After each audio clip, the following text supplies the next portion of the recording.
Police जवानों के बाद प्रदेश के होमगार्ड के जवानों ने सरकार के खिलाफ मोर्चा खोल दिया है और होमगार्ड्स के लिए स्थायी पॉलिसी बनाने 12 माह का स्थायी रोजगार देने की मांग कर रहे हैं। इसको लेकर सोमवार को प्रदेश भर से होमगार्ड शिमला पहुंचे और मुख्यमंत्री जयराम ठाकुर से मिले। साथ ही मुख्यमंत्री को जल्द मांगे पूरी करने की मांग की और पूरी मांग न होने पर हड़ताल पर जाने की चेतावनी दी।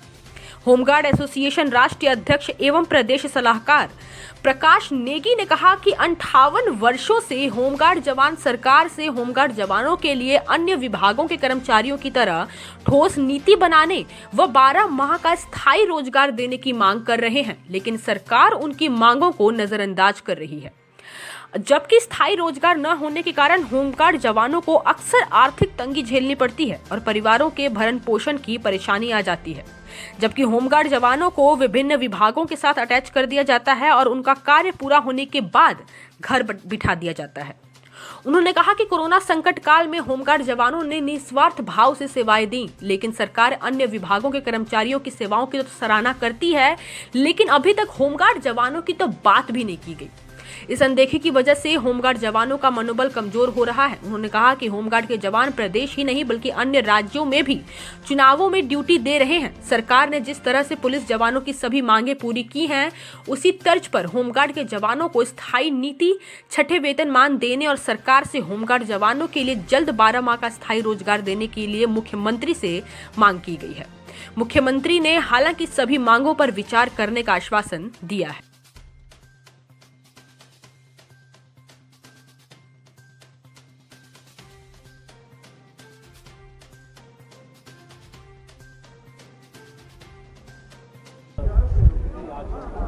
मैं 10/6/25 किरण कुमारी 10th बटालियन हमीरपुर से हूँ।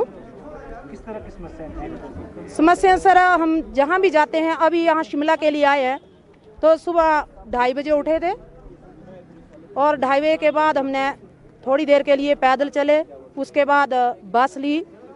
बस लेने के बाद हमने गाड़ी की थी, अपने खर्चे के ऊपर आए हैं। तो यहाँ तक हमने खर्चे आज दिन तक नहीं, मैं भी 2002 की भर्ती हूँ।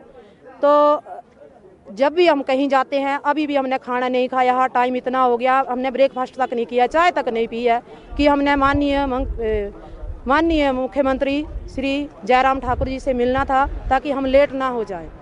और इससे पहले हम धर्मशाला में गए थे, तब भी माननीय मुख्यमंत्री श्री जयराम ठाकुर जी ने हमारी रूबरू बात हुई थी।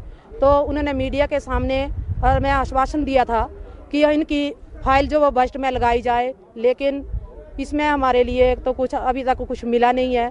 आगे अभी हम देख रहे हैं कि अभी माननीय मुख्यमंत्री जी ने फिर आश्वासन दिया है, तो हो सकता है कि हमें पूरा विश्वास है कि हमारा 12 महीने जो रोजगार है वो हमें मिल जाएगा।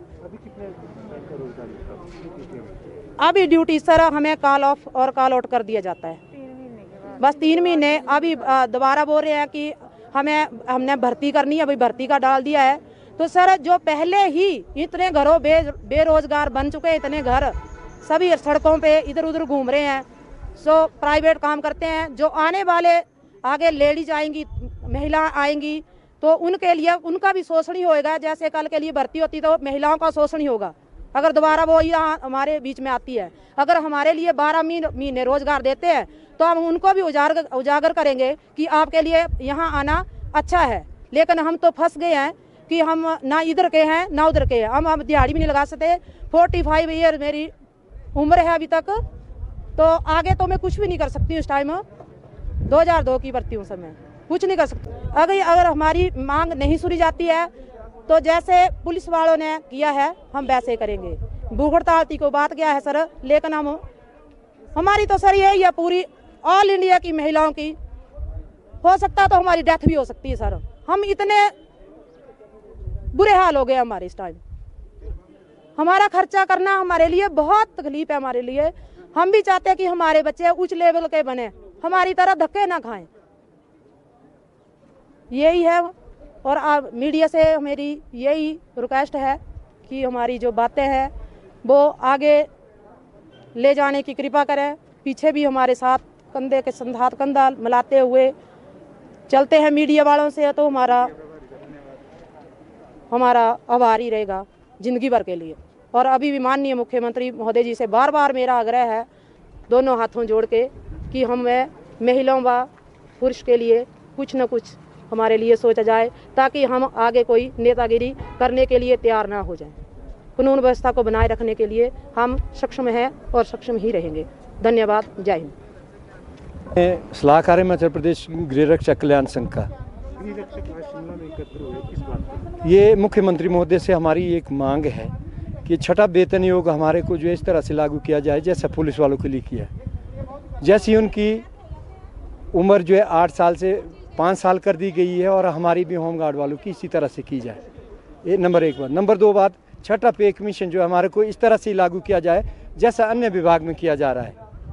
नंबर 3 बात है कि हमें रेगुलर क्यों नहीं किया जा रहा है। रेगुलर किया जाए, हमारी स्थायी नीति बनाई जाए, इसमें EPF का भी प्रावधान किया जाए।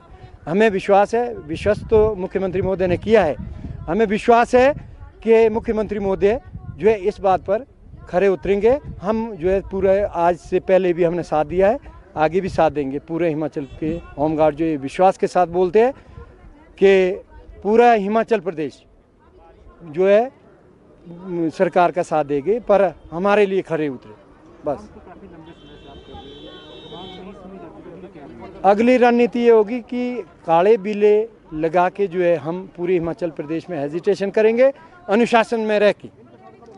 ये हमारा अगला परिचय होगा। अलबत्ता मुझे ये विश्वास है मुख्यमंत्री महोदय ऐसा नहीं होने देंगे। धन्यवाद के लिए तत्पर है पूरे में। क्यों भाई? बिल्कुल।